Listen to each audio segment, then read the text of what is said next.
Ministre. La parole est à présent à monsieur Yann Boucard pour le groupe Droite républicaine.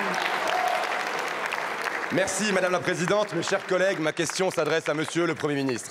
Je voudrais dire en préambule que nous assistons à une séance de questions au gouvernement irréelle où des députés de gauche et d'extrême droite demandent des mesures concrètes à un gouvernement qu'ils souhaitent renverser dans quelques minutes. Car dans quelques minutes, l'Assemblée nationale débattra de la motion de censure déposée par les deux extrêmes contre votre gouvernement. Dans quelques minutes, chaque député devra prendre ses responsabilités face à la situation du pays. Chacun devra choisir en son âme et conscience entre l'ordre et le chaos. Monsieur le Premier ministre, depuis votre nomination, vous n'avez eu de cesse de tendre la main à chaque groupe politique pour permettre l'adoption d'un budget qui protège les Français tout en réduisant notre dette publique abyssale. Ceux qui s'apprêtent à voter cette censure expliquent que nous pourrions appliquer le budget 2024 sans conséquences néfastes pour les Français. C'est un mensonge, car plus de 400 000 Français qui n'étaient pas imposables le deviendront et que 18 millions verront leurs impôts augmenter. Nos agriculteurs qui ont tant attendu et qui en ont tellement besoin seront privés des mesures budgétaires d'accompagnement prévues dans le PLF. Ils en seront privés par le vote de ceux qui font semblant de les soutenir lorsqu'ils manifestent. Si le gouvernement est renversé, nos militaires ne verront pas leur budget augmenter, comme cela était prévu dans la loi de programmation militaire. Si le gouvernement est renversé, le ministre de l'Intérieur ne pourra pas poursuivre la politique volontariste qu'il a enclenchée en termes de sécurité et de lutte contre l'immigration irrégulière.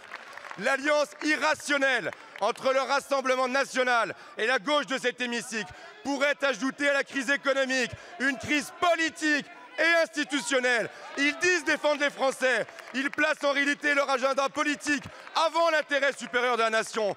La France insoumise veut la censure pour mettre à mal nos institutions. Le RN veut la censure pour faire oublier les problèmes judiciaires de Mme Le Pen.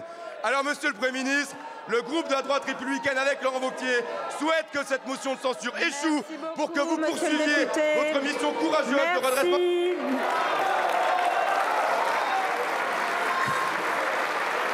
La parole est à Madame Maude Bréjon, porte-parole du gouvernement. Merci Madame la Présidente, Mesdames, Messieurs les députés, Monsieur le député Boucard.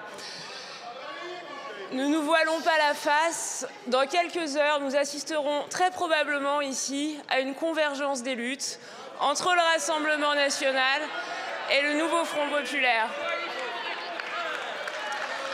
Une convergence des luttes entre ces ingénieurs du chaos qui priveront nos policiers, nos militaires, nos agriculteurs du budget qui leur était dû.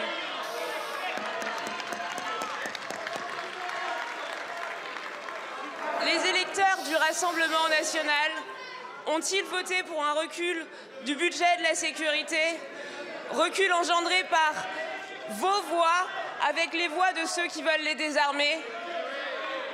Je ne suis pas certaine. Est-ce que les agriculteurs qui ont voté pour vous, ont voté pour un recul du budget qui leur était alloué? Est-ce que affaiblir la justice était vraiment dans le programme du nouveau Front populaire? Chacun fera son choix en toute connaissance de cause et je le redis, ira assumer devant ses électeurs d'être à l'origine d'un affaiblissement durable du pays. Merci beaucoup, Madame la Ministre. Alors, j'aimerais que le calme revienne et qu'on puisse s'écouter dans cet hémicycle, s'il vous plaît. La parole est à Madame Pochon.